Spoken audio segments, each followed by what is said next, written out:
Assalamualaikum warahmatullahi wabarakatuh. Nama saya Indonesia Ulwahdah dari kelas B221 dengan NPM 10121556, Prodi Manajemen S1 Universitas Teknologi Digital. Nah, di sini saya akan menjelaskan tentang penerapan dan manfaat Corporate Social Responsibility atau CSR untuk memenuhi tugas evaluasi akhir semester. Nah, apa sih CSR itu? CSR adalah Corporate Social Responsibility atau dalam artian lain tanggung jawab perusahaan terhadap dampaknya pada masyarakat dan lingkungan dengan bertujuan meningkatkan kesejahteraan sosial dan lingkungan secara berkelanjutan. Kemudian kita bergeser ke sejarah CSR. CSR ini pertama kali muncul pada tahun 1950-an yang berevolusi mengikuti perkembangan konsep CSR dari waktu ke waktu dengan tren global perkembangan CSR di berbagai negara.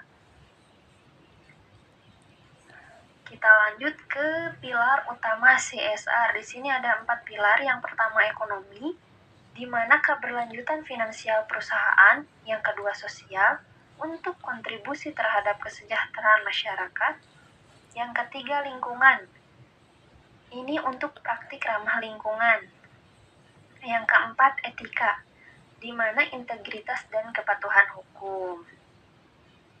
Kita lanjut ke manfaat CSR bagi perusahaan. Yang pertama ada reputasi positif, di mana akan meningkatkan citra perusahaan itu sendiri. Yang kedua, akan meningkatkan kepercayaan konsumen, yakni konsumen akan tertarik untuk lebih banyak berlangganan ke perusahaan tersebut.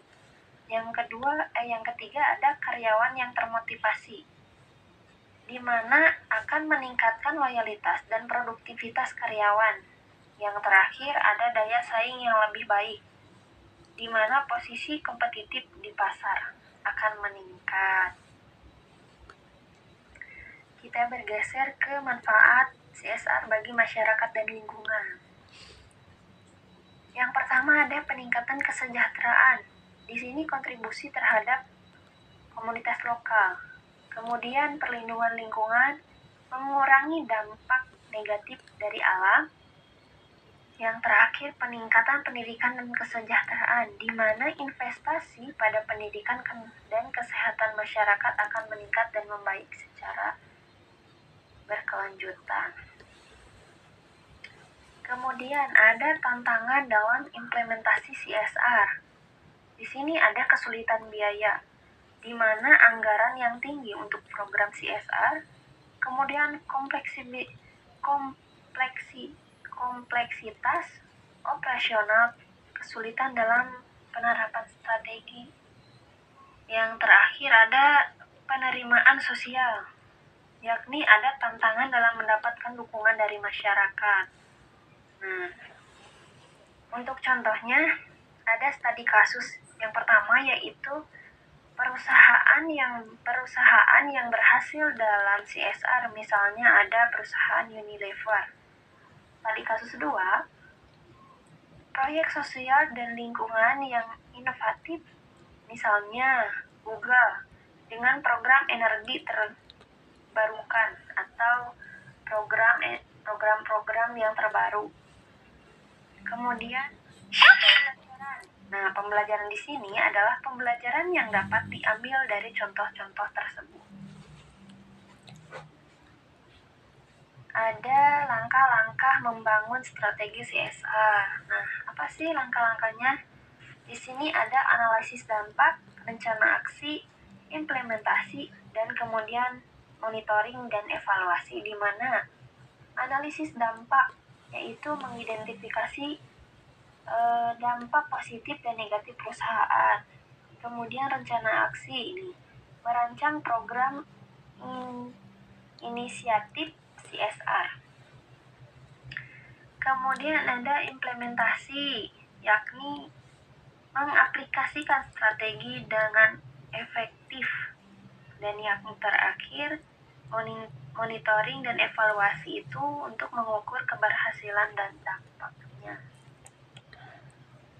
Kita lanjut ke peran pemangku kepentingan dalam CSR.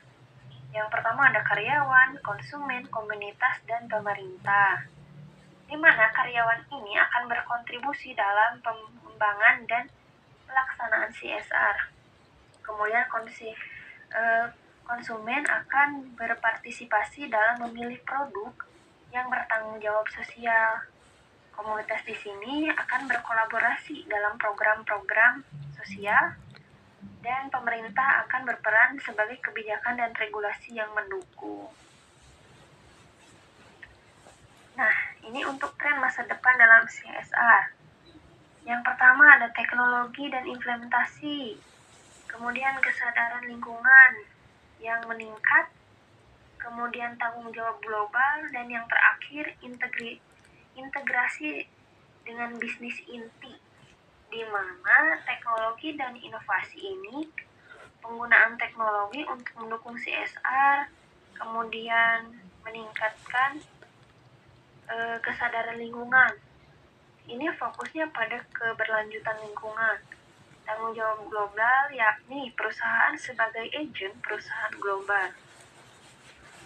Integrasi dengan bisnis inti yaitu CSR ini adalah sebagai bagian integral dari strategi bisnis tersebut. Nah, sekian dari saya materi tentang penerapan dan manfaat CSR atau Corporate Social Responsibility. Mohon maaf apabila banyak kata yang salah atau penyampaian yang kurang dipahami. Wabillahi taufiq wal hidayah. Wassalamualaikum warahmatullahi wabarakatuh. Terima kasih, sampai jumpa di channel berikutnya.